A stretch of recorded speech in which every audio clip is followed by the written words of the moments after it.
నమస్తే very good morning welcome to the first edition నేను బ్రహ్మిని వివిధ వార్తాపత్రికల్లోని ప్రధాన అంశాలు చూద్దాం ముందుగా ఈనాడు పేపర్కి వెళ్దాం ఈనాడు పేపర్లోని ప్రధాన అంశాలు కనుక చూసుకున్నట్లయితే ముంబైలో కుండపోత చిగురుటాకులో వణికిన ఆర్థిక రాజధాని 75 ఏళ్లలో మొదటిసారిగా ముందే వచ్చిన నైరుతి ఇక గంటల వ్యవధిలోనే కుంభవృష్టి వెల్లువెత్తిన వరద నీరు మునిగిపోయిన భూగర్భ మెట్రో లైన్లు వాహనాలు రైళ్లు విమానాలకు తీవ్ర అంతరాయం కొలాబాలో 107 ఏళ్ల రికార్డు వర్షం ఇక ముంబై అయితే కుండపోత వర్షం కురిసింది దానికి సంబంధించిన విజువల్స్ అయితే ఇక్కడ చూసుకోవచ్చు రోడ్డు పైన పూర్తిగా వాటర్ వచ్చేసినాయి సో బస్సులు వెహికల్స్ రావడానికి కూడా తీవ్ర ఇబ్బందులు అయితే ఎదుర్కొన్నారు ఈ నేపథ్యంలో ముంబైలో కుండపోత చిగురుటాకుల వణికిన ఆర్థిక రాజధాని అంటూ కూడా దానికి సంబంధించిన హెడ్లైన్ గా చూసుకోవచ్చు ఇక రెండు తెలుగు రాష్ట్రాల్లో వర్షం అయితే దంచి కొడుతుంది రెండు తెలుగు రాష్ట్రాలనే కాకుండా ఇతర దేశం మొత్తంగా వర్షాలైతే ముందుగానే నైరుతి ఋతుపవనాలు వచ్చిన నేపథ్యంలో వర్షాలైతే బీభత్సం అయితే సృష్టిస్తున్నాయి ఈ నేపథ్యంలోనే 75 ఏళ్లలో మొదటిసారిగా ముందే వచ్చేసిన నైరుతి అంటూ కూడా 75 సంవత్సరాల్లో ఎప్పుడూ కూడా ముందే రాలేదు నైరుతి ఋతుపవనాలు సో జూన్ మొదటి వారం కాకముందే వచ్చేసాయి నైరుతి ఋతుపవనాలు ఈ నేపథ్యంలోనే వర్షాలు అనేవి పూర్తిగా ముంచెత్తినాయి రోడ్లన్నీ జలమయమయ్యాయి ఈ నేపథ్యంలోనే ముంబైకి సంబంధించి ఇవ్వడం కూడా జరిగింది ఇక భారీ వర్షాలకు ముంబైలోని పటేల్ హిందూ మాతా ప్రాంతంలో రహదారిపై కూలిన చెట్లను తొలగిస్తున్న అగ్నిమాపక సిబ్బంది అంటూ కూలిన చెట్లకు సంబంధించి కూడా అగ్నిమాపక సిబ్బంది దాన్ని మొత్తాన్ని తీసేయడానికి కూడా ప్రయత్నాలు చేస్తున్నారు ఎక్కడికక్కడ వర్షానికి సంబంధించి గాలులు ఈదురుగాలులు అలాగే వర్షం కుండపోత వర్షాలకు సంబంధించి జలమయమయ్యాయి ఈ నేపథ్యంలోనే వాటిని తీసేయడం కూడా చూసుకోవచ్చు రైట్ ఇక కొంచెం డీటెయిల్గా చూసుకుందాం ఇక దేశ ఆర్థిక రాజధాని ముంబై అతలకుతలమైంది పక్షం రోజుల ముందుగానే నైరుతి ఋతుపవనాలు రావడంతో కుండపోత వానతో చిగురుటాకుల వణికిపోయింది ప్రజాజీవనం అస్తవ్యస్తమైంది కొలాబాలో 207 మిల్లీమీటర్ల వర్షపాతం నమోదైంది అక్కడి అబ్జర్వేటరీలో 1918లో మే నెల మొత్తం మీద 279.4 మిల్లీమీటర్ల వర్షపాతం నమోదు కావడం ఇంతవరకు రికార్డైతే ఉండేది ఇక తాజా వానలతో మే నెలలో 295 మిల్లీమీటర్లు నమోదు కావడంతో 107 ఏళ్ల ఆ రికార్డు కూడా చెరిగిపోయింది ఇక గత 75 ఏళ్లలో ఇంత త్వరగా ఋతుపవనాలు ముంబైని తాకడం ఇదే మొదటిసారని భారత వాతావరణ విభాగం అధికారులు వెల్లడించారు సోమవారం తెల్లవారుజాము నుంచి అనేక ప్రాంతాల్లో కుండపోత వర్షాలు ముంచెత్తుతున్నాయి రోడ్లు రైళ్లు మెట్రో మార్గాల్లో శివలకు తీవ్ర అంతరాయం అయితే ఏర్పడింది ఇక ఉదయం 11 గంటల సరికి నారిమన్ పాయింట్ స్టేషన్లో 252 మిల్లీమీటర్లు బైకుల్లా ఈ వార్డులో 213 కొలాబాలో 207 మిల్లీమీటర్ల చొప్పున వర్షపాతం అయితే నమోదైంది ఇక రోడ్లన్నీ కూడా చెరువులుగా తలపిస్తూ ఉన్నాయి ఈ నేపథ్యంలో దానికి సంబంధించిన కథనాంశం కూడా చూసుకోవచ్చు ఇక వర్షాల కారణంగా ముంబైలో రోడ్లన్నీ చెరువును తలవింపజేశాయి ప్రజలు తీవ్ర ఇబ్బందులు ఎదుర్కొన్నారు భూగర్భ మెట్రో రైళ్లలో భారీగా వర్షపు నీరు చేరింది ఆచార్య చౌక్ భూగర్భ స్టేషన్ వద్ద నిర్మాణంలో ఉన్న ఓ గోడ కూలిపోయింది దీంతో ఈ స్టేషన్ నుంచి వర్లీ వెళ్లే మెట్రో సేవలను తాత్కాలికంగా నిలిపివేస్తున్నట్లు అధికారులు ప్రకటించారు మెట్రో స్టేషన్లో నీరు నిలిచి ఉన్న వీడియోలు సామాజిక మాధ్యమాల్లో కూడా హల్చల్ చేస్తున్నాయి ఇక రాష్ట్రంలోకి నైరుతి అనంతపురం మీదుగా ఋతుపవనాలు ఆగమనం జూన్లో సమృద్ధిగా వర్షాలకు కూడా అవకాశం అయితే ఉండబోతోంది అంటూ కూడా వర్షాలకు సంబంధించి ఇవ్వడం జరిగింది ఇక పక్షం రోజులు ముందుగానే అంటే 15 రోజులు ముందుగానే నైరుతి ఋతుపవనాలు ఎంటర్ అయ్యాయన్నమాట సో ఈ నేపథ్యంలోనే ఆర్థిక రాజధాని అయినటువంటి ముంబైలో కుండపోత వర్షం కురిసింది ఈ నేపథ్యంలోనే రోడ్లన్నీ కూడా జలమయమయ్యాయి వాహనాలకు తీవ్ర ఇబ్బందులు అయితే ఎదుర్కొన్నారు అలాగే రైల్వేకి సంబంధించి కూడా పట్టాలలో కూడా నీరు చేరి ఉండడంతో కొన్ని రైళ్లను కూడా దారి మళ్లించడం లేదా ఆపడం కూడా జరిగింది అలాగే ఎయిర్లైన్స్ సంబంధించి కూడా కొన్ని ఎయిర్లైన్స్కి సంబంధించి విమానాలను కూడా తాత్కాలికంగా కొంత ఇబ్బందులు అయితే తలెత్తాయి ఈ నేపథ్యంలోనే వర్షాలకు సంబంధించి కూడా రికార్డు అయితే సృష్టించింది 107 ఏళ్ల రికార్డుని అయితే ఈ వర్షం అయితే సృష్టించింది అని చెప్పేసి కూడా వర్షాలకు సంబంధించి కూడా ఇవ్వడం జరిగింది రైట్ ఇక మరో వార్తా కథనాంశం చూసుకుందాం కడప గడపలో పసుపు పండగ తెదేపా మహానడులో భారీ ఏర్పాట్లు నేటి నుంచి 3 రోజుల పాటు నిర్వహణ 6 ప్రధాన అంశాల ప్రాతిపదికన చర్చలు తీర్మానాలు చివరి రోజు 5 లక్షల మందితో బహిరంగ సభ అంటూ కూడా ఇవ్వడం జరిగింది ఇక మహానాడుకు సంబంధించి కడప గడపలో పసుపు పండుగ అంటూ ఇవ్వడం జరిగింది ప్రధానాంశంగా నేటి నుంచి 3 రోజుల పాటు నిర్వహణ అంటే ఈ రోజు నుంచి 3 రోజుల పాటు నిర్వహణ ఉంటుంది 6 ప్రధాన అంశాల ప్రాతిపదికన చర్చలు తీర్మానాలు చివరి రోజు 5 లక్షల మందితో బహిరంగ సభ అనేది కూడా ఉండబోతుంది సో 5 లక్షల మందితో చివరి రోజు 3 రోజులు ఉంటుంది 3 రోజు చివరి రోజు ఆ రోజు బహిరంగ సభ 5 లక్షల మంది ప్రజలతో ఉంటుంది ఈ నేపథ్యంలోనే కడపలో సిద్ధమైన మహానాడు సభావేదిక అంటూ ఆ సభావేదిక ఏర్పాట్లకు సంబంధించి ఏ విధంగా జరుగుతున్నాయి ఏ విధంగా ఉండబోతుంది అంటూ కూడా ఒక చిత్రాన్ని కూడా ఇవ్వడం జరిగింది దానికి సంబంధించి చూసుకోవచ్చు రైట్ గా మరో వార్తా కథనాంశం చూసుకున్నట్లయితే కాకాని కల్తీ మద్యానికి బోని గోవాలో తయారు చేయించి 2014 ఎన్నికల్లో ఓటర్లకు పంపిణీ. దాంతోపాటు మొత్తం 11 కేసులు. గత 5 ఏళ్లు అధికారంతో పేటరీకిపోయిన వైకాపా నేత బెదిరింపులు, సెటిల్మెంట్ దౌర్జన్యాలపై ఫిర్యాదులు. ఇక ఎట్టకేలకు పండిన కాకాని పాపాలు, క్వార్జ్ అక్రమ తవ్వకాల కేసులో జైలుకు. ఇక మాజీ మంత్రి కాకానికి 14 రోజుల రిమాండ్ అయితే విధించింది. నెల్లూరు కేంద్ర కారాగారానికి తరలించారు. ఇక 138 కోట్ల రూపాయల విలువైన క్వార్జ్ దోపిడీ సూత్రధారి కాకాని గోవర్ధన్ రెడ్డి అంటూ కూడా దానికి సంబంధించి చూసుకోవచ్చు. రైట్, ఇక అక్రమ తవ్వకాల కేసులో జైలుకు వెళ్లారు కాకాని గోవర్ధన్ రెడ్డి. 14 రోజుల రిమాండ్ అయితే విధించింది. నిన్న నెల్లూరు కోర్టులో హాజరుపరచడం జరిగింది. ఈ నేపథ్యంలోనే కోర్టు దానికి సంబంధించి 14 రోజుల రిమాండ్ విధించింది. దానికి సంబంధించిన కొంచెం డీటెయిల్ గా చూసుకుందాం. జగన్ ప్రభుత్వ హయాంలో జరిగిన మద్యం కుంభకోణం గురించి మనమంతా ఇప్పుడు కదులుగా వింటున్నాం. కానీ వైకాపా అధికారంలోకి రాకముందే 2014 సార్వత్రిక ఎన్నికల సమయంలోనే ఈ తరహా నేరదందాకు ఆ పార్టీ నేత మాజీ మంత్రి కాకాని గోవర్ధన్ రెడ్డి బోని కొట్టారు. గోవాలో భారీ ఎత్తున కల్తీ మద్యం తయారు చేయించి ఏపీకి తెప్పించారు. దాన్ని ఖాళీ సీసాలో నింపి ప్రాచుర్యం పొందిన బ్రాండ్ల పేరుతో కూడిన నకిలీ లేబుళ్లు, హాలోగ్రామ్ అతికించారు. ఇక ఈ మద్యం సీసాన్ని అప్పటి ఎన్నికల్లో కూడా వాడడం జరిగింది అంటూ కూడా దానికి సంబంధించిన వార్తా కథనాంశం కూడా చూసుకోవచ్చు. రైట్, ఇక ఈనాడు పేపర్లో అయితే నెక్స్ట్ మరొక వార్తా కథనాంశం చూసుకుందాం.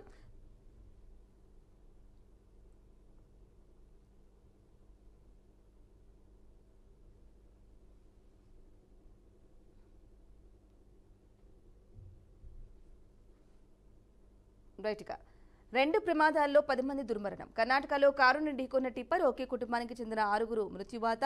తూర్పుగోదావరి జిల్లాలో కారు లారీ ఢీ 4 మృతి అంటూ కూడా రోడ్ యాక్సిడెంట్కి సంబంధించి 10 మంది అయితే దుర్మరణం చెందారు. ఈ నేపథ్యంలోనే కర్ణాటకలో కారును ఢీకొన్న టిప్పర్ అంటూ కూడా యాక్సిడెంట్కి సంబంధించి ఇవ్వడం జరిగింది. ఒకే కుటుంబానికి చెందిన 6 చనిపోవడం జరిగింది. అందుకు సంబంధించిన వార్తా కథనాంశాన్ని ప్రధానాంశంగా హెడ్లైన్ రూపంలో ఇవ్వడం జరిగింది. రైట్, ఇక మరో వార్తా కథనాంశం చూసుకున్నట్లయితే మనకు హాని తలపెట్టడమే పాక్ ధ్యేయం. సింధూరాన్ని తుడిచివేయాలనుకునే వారికి అంతు చూస్తాం. గుజరాత్లో ప్రధాని మోదీ ఉద్ఘాటన. ఇక గుజరాత్లోని దాహోద్లో సోమవారం 9000 అశ్వశక్తి విద్యుత్ రైలు ఇంజన్ కర్మాగారాన్ని ప్రారంభించి తొలి ఇంజన్ లోపలి భాగాన్ని పరిశీలిస్తున్న ప్రధాని మోదీ అంటూ కూడా మోడీకి సంబంధించిన చిత్రాన్ని కూడా ఇవ్వడం జరిగింది. ఇక గుజరాత్ పర్యటనలో పలు అభివృద్ధి పనులు శంకుస్థాపన ప్రారంభోత్సవాల కార్యక్రమంలో ప్రధాని మోదీ పాల్గొనడం జరిగింది గుజరాత్లో. ఈ నేపథ్యంలోనే అందుకు సంబంధించిన వార్తా కథనాంశాన్ని కూడా ఇక్కడ ఇవ్వడం జరిగింది. ప్రధాని మోదీ రైలు ఇంజన్ లోపల అక్కడ కూర్చొని దానికి సంబంధించి పరిశీలిస్తున్నారు.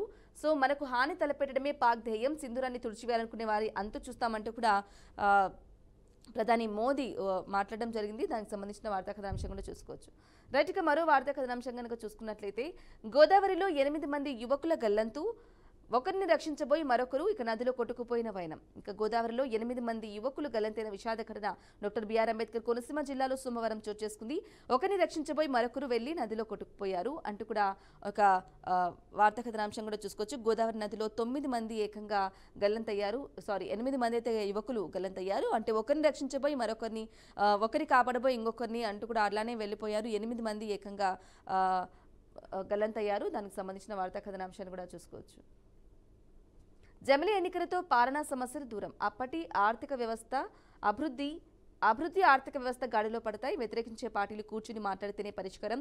ఒకే దేశం ఒకే ఎన్నికపై చెన్నై సెమినార్లో ఉప ముఖ్యమంత్రి పవన్ కళ్యాణ్ అయితే మాట్లాడడం జరిగింది. సో జమిలీ ఎన్నికలకు సంబంధించి ఒకే దేశం ఒకే ఎన్నికకు సంబంధించి పవన్ కళ్యాణ్ వెళ్ళడం జరిగిందనమాట. సో అక్కడికి వెళ్ళినప్పుడు మాట్లాడడం కూడా చూసుకోవచ్చు. పలు అంశాలు అయితే మాట్లాడారు. అభివృద్ధి ఆర్థిక వ్యవస్థ జమిలీ ఎన్నికలు కనుక జరిగినట్లయితే గాడిన పడతాయి. వ్యతిరేకించే పార్టీలు కూర్చుని మాట్లాడితే కనుక పరిష్కారం ఉండబోతుంది అంటూ ఉండే అవకాశం ఉంది అంటూ కూడా జమిలీ ఎన్నికలకు సంబంధించి అంటే ఒకే ఒకే ఎన్నికకు సంబంధించి కూడా ఆయన అభిప్రాయాన్ని తాను వ్యక్తం చేయడం జరిగింది. అందుకు సంబంధించిన వార్తా కథనాంశం కూడా చూసుకోవచ్చు. రైట్, ఇక మరో సాక్షి పేపర్కి వెళ్దాం. సాక్షి పేపర్లోని ప్రధాన అంశాలు కనుక చూసుకున్నట్లయితే దళిత మైనార్టీల ఆత్మగౌరవంపై బాబు సర్కార్ బూటు దెబ్బ అంటూ కూడా ఇవ్వడం జరిగింది. ఒక సిఐ బూటు కాలుతో తొక్కి పెట్టక మరో సిఐ దాష్టికం ఆలస్యంగా వెలుగులోకి. సోషల్ మీడియాలో వీడియో వైరల్ అంటూ కూడా ఇవ్వడం జరిగింది. రైట్, ఇక చిత్రాన్ని కూడా ఇవ్వడం జరిగింది. తినాలి పట్టణంలో 3 దళిత మైనార్టీ యువకులపైన 3rd డిగ్రీ నడి రోడ్డుపై పట్టపగలే ప్రజల కళ్ళెత్తుటే అరికాళ్లపై లాఠీలతో స్వైర విహారం. దానికి సంబంధించిన వార్తా కథాంశం కూడా చూసుకోవచ్చు. బలితెగింపులో సీఎం చంద్రబాబు బాటలోని రాష్ట్ర పోలీసులు రెడ్ బుక్ రాజ్యాంగం అమలులో హద్దుమీరినతున్న వైనం పోలీసుల తీరు ముమ్మాటికి మానవ హక్కుల ఉల్లంఘనే. చంద్రబాబుకు సీఎంగా కొనసాగే అర్హత ఏమాత్రం లేదు. రాష్ట్రంలో రాక్షస రాజ్యం నడుస్తోందని దళిత సంఘాలు తీవ్ర ఆగ్రహం అంటూ కూడా ఇవ్వడం జరిగింది. రైట్, ఇక మరో వార్తా కథాంశం చూసుకుందాం. కరోనా కలకలం. దేశంలో కరోనా కేసుల పెరుగుదల కలకలం సృష్టిస్తోంది. ప్రస్తుతం దేశవ్యాప్తంగా 1000కి పైగా క్రియాశీలక కేసులు ఉన్నాయని కేంద్రం తెలిపింది. వీటి విషయంలో పెద్దగా ఆందోళన పడాల్సిన అవసరం లేదని కూడా కరోనాకు సంబంధించి స్పష్టమైతే చేసింది. రైట్గా సుప్రీం జడ్జిలుగా ముగ్గురు ఉన్నారు. సుప్రీంకోర్టు జడ్జిలుగా ముగ్గురిని కొలీజియం సిఫార్సు చేసింది. కర్ణాటక హైకోర్టు ప్రధాన న్యాయమూర్తి జస్టిస్ ఎన్వి ఆంజరియా, గువాహటి హైకోర్టు ప్రధాన న్యాయమూర్తి జస్టిస్ విజయ్ బిష్ణోయ్, బాంబే హైకోర్టు న్యాయమూర్తి జస్టిస్ ఏఎస్ చందూర్కర్ పేర్లనైతే కేంద్రానికి పంపింది. దానికి సంబంధించిన వార్తా కథనాంశం కూడా మనం చూసుకోవచ్చు. రైట్గా పొగాకు రైతుపై ఎందుకింత పగ అంటూ కూడా ఇవ్వడం జరిగింది. పొగాకు కంపెనీలకు వత్తాసు పలుకుతున్న చంద్రబాబు ప్రభుత్వం. కంపెనీలు చెప్పిన ధరలకి పొగాకు కొంటామని ప్రకటించిన మంత్రి అచ్చెన్నాయుడు ఆ ధరలు గిట్టుబాటు కావని రైతుల ఆందోళన. సీజన్ మొదలయ్యి 75 రోజులు గడుస్తున్నా 20% మించని కొనుగోళ్లు. ఇక వైఎస్ జగన్ పొదిలి వస్తున్నట్లు ప్రకటించగానే మంత్రుల హడావిడి అంటూ కూడా ఇవ్వడం జరిగింది.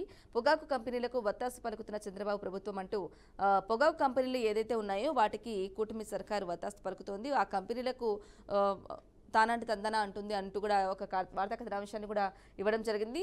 సో ఆ కంపెనీలకు వత్తాసు పలకడం వల్ల పొగాకు రైతులకు చాలా ఇబ్బందులు ఎదుర్కొంటున్నాయి. ఈ నేపథ్యంలో దానికి సంబంధించిన వార్తా కథనాంశం కూడా ఇవ్వడం జరిగింది. చూసుకోవచ్చు. రైట్గా మరో వార్తా కథనాంశాన్ని కనుక చూసుకున్నట్లయితే డీజీపీగా హరీష్ కుమార్ గుప్తా. రాష్ట్ర డీజీపీగా హరీష్ కుమార్ గుప్తా నియమితులయ్యారు.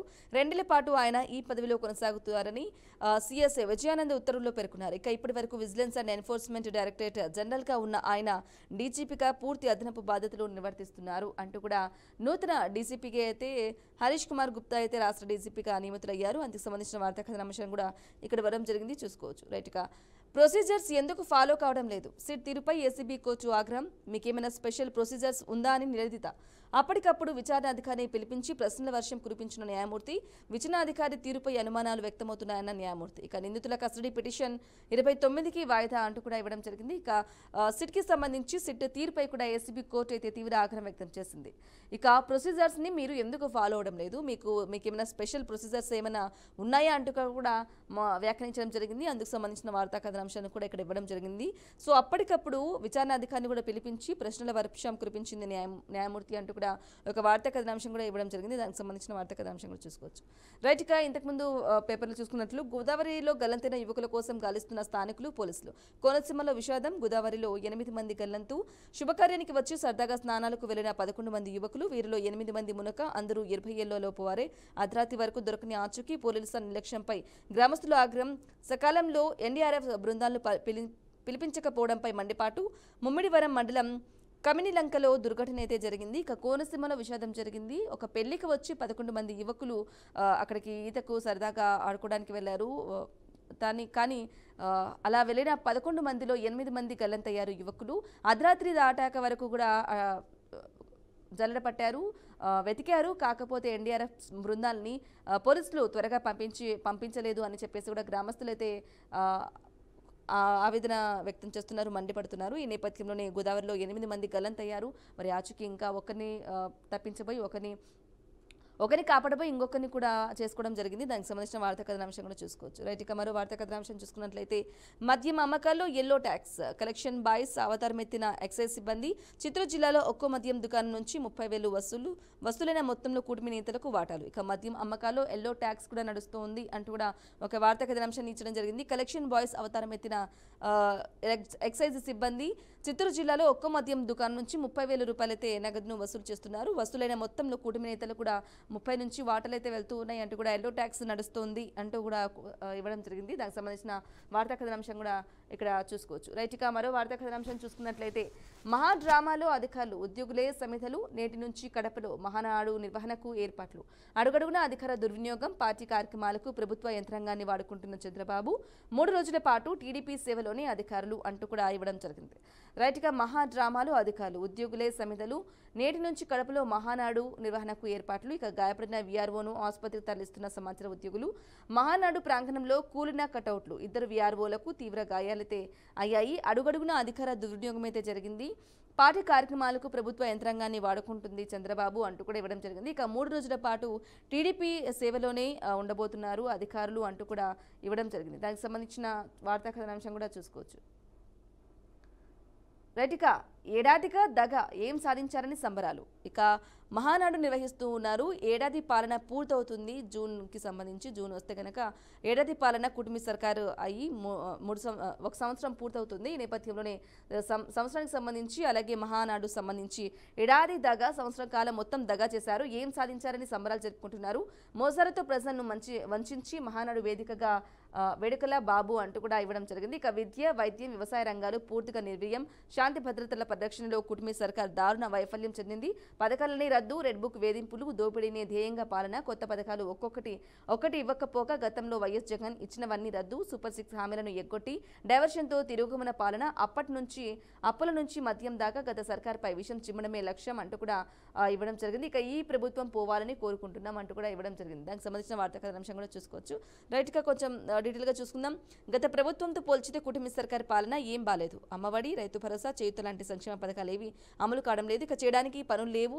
ఇక ఇసుక ఉచితంగా కూడా ఇస్తామన్నారు. అది ఆచరణలో ఎక్కడా అమలు చేయడం లేదు. మా కుటుంబానికి గత ప్రభుత్వంలో రైతు భరోసా, డ్వాక్రా రుణమాఫీ వచ్చింది. 200 యూనిట్ల వరకు విద్యుత్ను ఉచితంగా ఇచ్చేవారు. ఇప్పుడు అవేవీ లేవు. ఇప్పటి వరకు ఇవన్నీ కూటమి ప్రభుత్వం ఇకపై వచ్చే 4 ఏళ్లలో ఇస్తుందనే నమ్మకం కూడా లేదు. ఎంత తొందరగా వీలైతే అంత తొందరగా ఎన్నికలు వచ్చి ఈ ప్రభుత్వం పోవాలని కోరుకుంటున్నాను అంటూ కూడా ఇవ్వడం జరిగింది. దానికి సంబంధించిన వార్తా కథనాంశం కూడా చూసుకోవచ్చు. ఇక బయ్యి నాగ విజయబాబు, సెట్టిపేట, తూర్పుగోదావరి అంటూ కూడా ఆయనకు సంబంధించి అంటే ఆయన పర్సనల్ ఒపీనియన్కి సంబంధించి కూడా ఒక వార్తా కథనాంశాన్ని ఇవ్వడం జరిగింది. గత ప్రభుత్వంలో అయితే అన్ని పథకాలు అయితే ఉండేవి. ఈ ప్రభుత్వంలో ఎటువంటి పథకాలు ఏమీ లేవు. అందుకే ఈ ప్రభుత్వం పోయి త్వరగా ఎన్నికలు వచ్చి ఈ ప్రభుత్వం వెళ్ళిపోవాలి అని కోరుకుంటున్నాను అంటూ కూడా ఆయన ఆవేదన వ్యక్తం చేయడం చూసుకోవచ్చు. రైట్, ఇక మరో వార్తా కథనాంశంగా ఈనాడు పేపర్కి వెళ్దాం. ఈనాడు పేపర్లోని ప్రధానాంశంగా ఒకసారి చూసుకున్నట్లయితే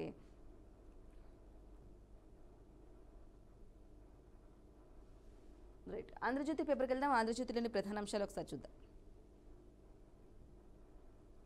పీసీసీ పదవులు కొలిక్కి రాహుల్ స్ఫూర్తితోనే కులగణన. తెలంగాణలో పారదర్శకంగా చేశాం.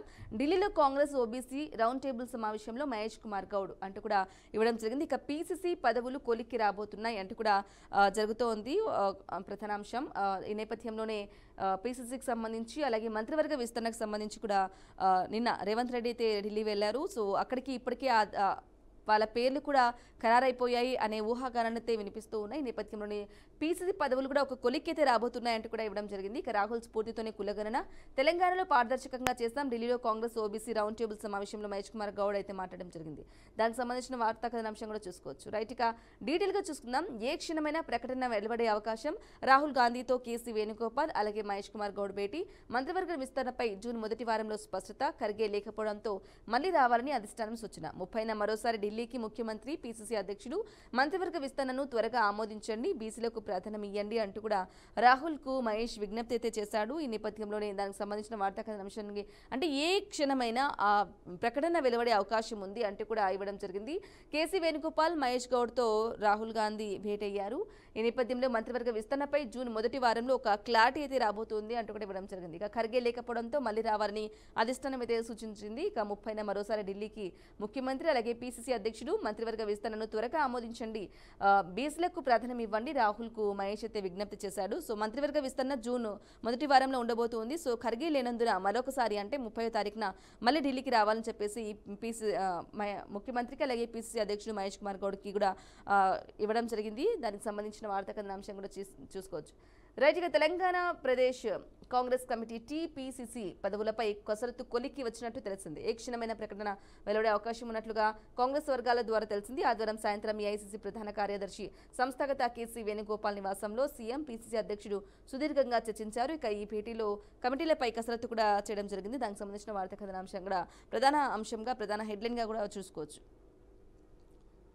ఎన్డీఎస్ఏ నివేదికను తిరస్కరిస్తున్నాం. రైట్, ఇక మరో వార్తా కథనాంశం చూసుకున్నట్లయితే ఎన్డీఎస్ఏ నివేదికను తిరస్కరిస్తున్నాం. పరీక్షలు చేయకుండానే మేడిగడ్డ బ్యారేజీ వైఫల్యంపై అభిప్రాయానికి ఎలా వస్తారు. నీటిపారుదల శాఖకు ఎల్ఎన్టీ లేఖ. కాళేశ్వరంపై బాధ్యత అంతా కేసీఆర్దే. నాటి ఆర్థిక మంత్రిగా నా అభిప్రాయాలతో పని లేకుండానే బడ్జెట్ కేటాయింపులు. కమిషన్కు ఈ విషయాలే చెప్పనున్న ఈటల. ఇక 6న కాళేశ్వరం కమిషన్ ముందు హాజరైతే కాబోతున్నారు. దానికి సంబంధించిన వార్తా కథనాంశం కూడా చూసుకోవచ్చు. రైట్, ఇక పరీక్షలు చేయకుండానే మేడిగడ్డ బ్యారేజీ వైఫల్యంపై అభిప్రాయానికి మీరు మీరు ఎలా వస్తారు, పరీక్షలు అయితే ఏం చేయలేదు బట్ మీరు ఎందుకు అభిప్రాయానికి వస్తారు అంటూ కూడా ప్రశ్నించడం జరిగింది. దానికి సంబంధించిన వార్తా కథాంశాన్ని కూడా చూసుకోవచ్చు. రైట్, ఇక వైఫల్యంపై అభిప్రాయానికి ఎలా వస్తారు, నీటిపారుదల శాఖకు ఎల్ఎన్డిటి అయితే లేఖ రాసింది. దానికి సంబంధించి చూసుకోవచ్చు. అలాగే డీటెయిల్గా చూసుకుందాం. కాళేశ్వరం ప్రాజెక్టులోని మేడిగడ్డ బ్యారేజీ వైఫల్యంపై జాతీయ ఆనకట్టల భద్రతా సంస్థ ఎన్డీఎస్కే నివేదికలు తిరస్కరిస్తున్నట్లు ఆ బ్యారేజీ నిర్మాణ సంస్థ ఎల్ఎన్డిటి పిఈఎస్ జాయింట్ వెంచర్ ప్రకటించింది. మేడిగడ్డ బ్యారేజీపై ఎన్డీఎస్కే చేసిన పరిశీలనలు పరస్పర విరుద్ధంగా ఉన్నాయని కూడా పేర్కొంది. ఈ మేరకు నీటిపారుదల శాఖకు ఈ నెల 24న సంచలన లేఖ రాసింది. ఎన్డీఎస్సీ నివేదికలోని ఎగ్జిక్యూటివ్ సమ్మర్లో కూడా రాయడం జరిగింది. దానికి సంబంధించి మిగతా పేపర్ 14లో దానికి సంబంధించిన డీటెయిల్స్ అన్ని కూడా పేపర్ లోపలి పేజీలో అంటూ కూడా ఇవ్వడం జరిగింది.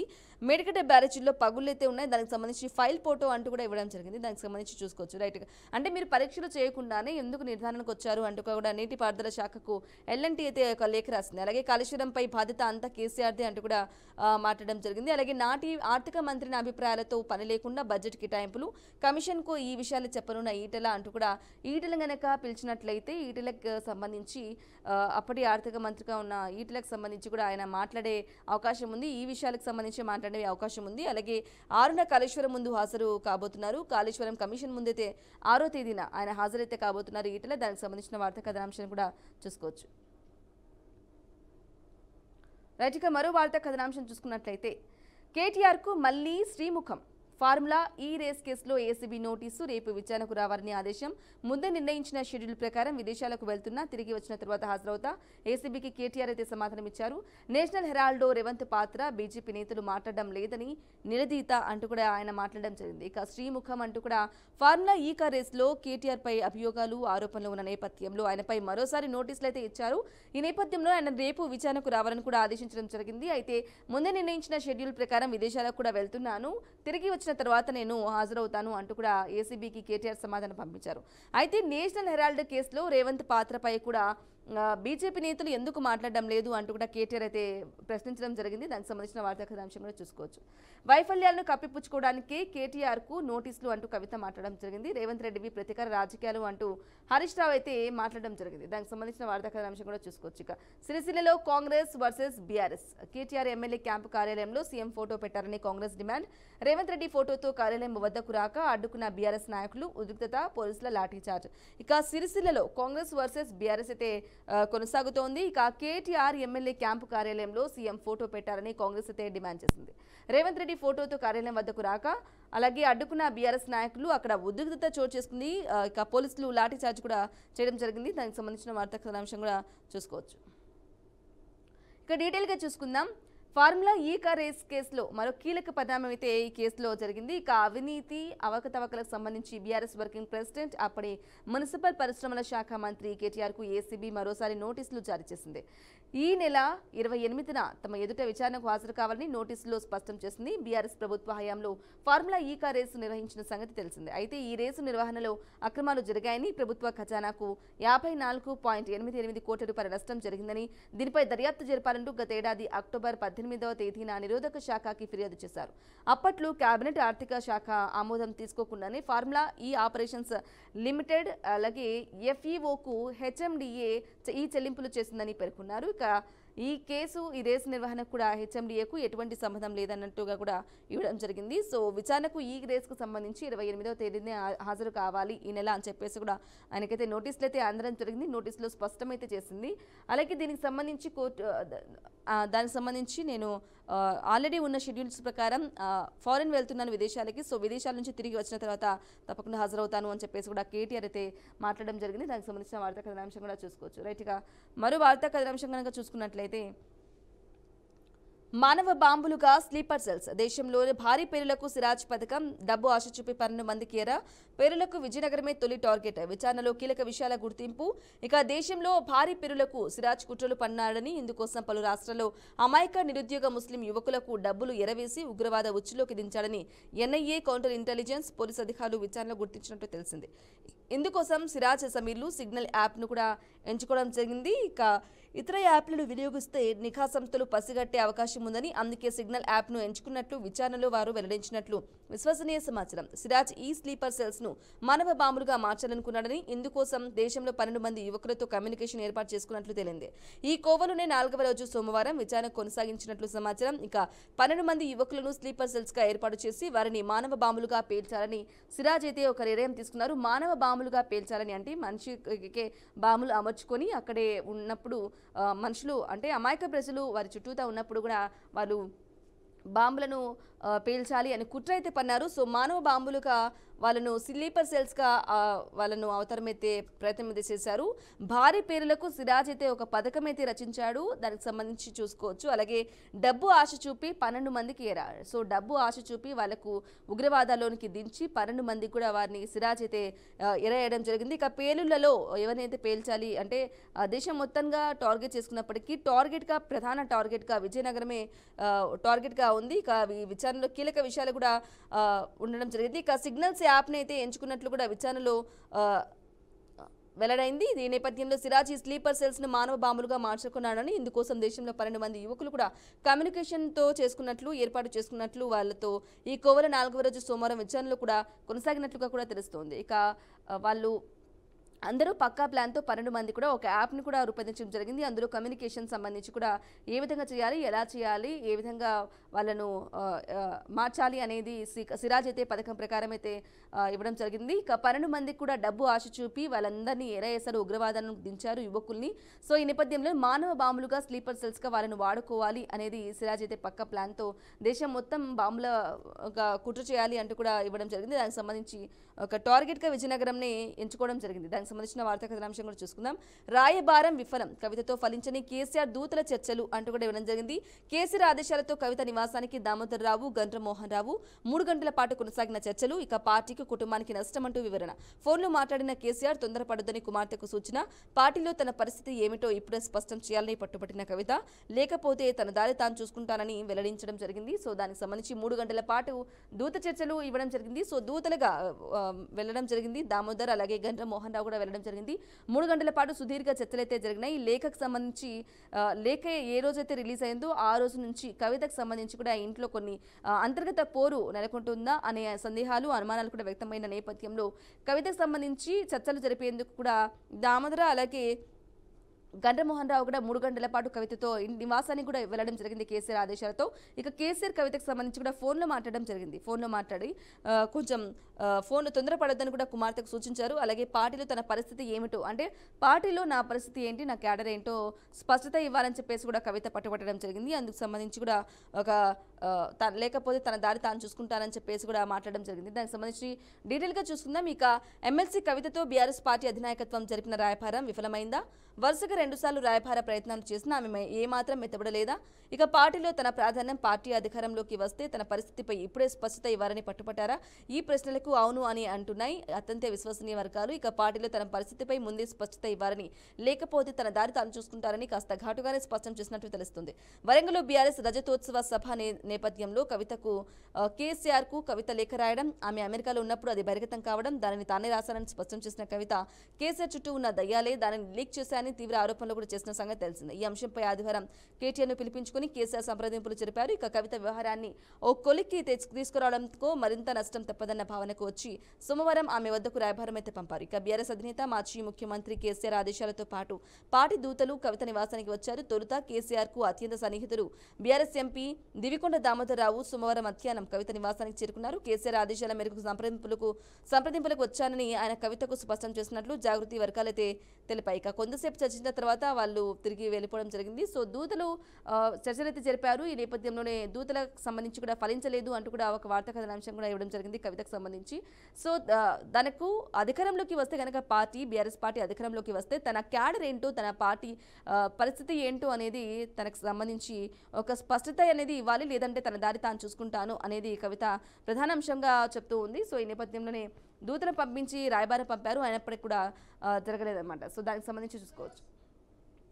రైట్. ఇక కోవిడ్ పై నిరంతర నిఘా, సీజనల్ వ్యాధులపై కూడా ఎవరైనా అప్రమత్తంగా ఉండాలి. అలాగే వ్యాధుల కట్టడికి కూడా చర్యలు తీసుకోవాలి. అవసరమైతే కేంద్ర వైద్య సహకారం సంస్థలు ఇవ్వాలి. ఇక సహారం తీసుకోవాలి. నిర్ణయం కోవిడ్ జీనోమ్ సీక్వెన్సీకి నమూనాలు, ప్రతి జిల్లాకు ర్యాపిడ్ రెస్పాన్స్ బృందాలు, సిసిఎంబి, ఐసీఎంఆర్, సిడిఎఫ్బి, ఎయిమ్స్ డైరెక్టర్లతో మంత్రి దామోదర్ కూడా భేటీ అయ్యారు. ఇక కోవిడ్ ప్రస్తుతానికి ప్రమాదం ఏమీ లేదు, ప్రజల్లో ఇప్పటికే ఇమ్యూనిటీ ఉంది అంటూ కూడా నిపుణులు అయితే చెబుతున్నారు. ఈ నేపథ్యంలోనే కోవిడ్కి సంబంధించి ఎవరికి వారు సొంతంగా వారు పాటిస్తూ ఉండాలన్నమాట. సో దానికి సంబంధించిన వార్తా కథనాంశం కూడా చూసాం. సో ఇది వాటి the first day stay tuned BRK news Telugu సత్తా.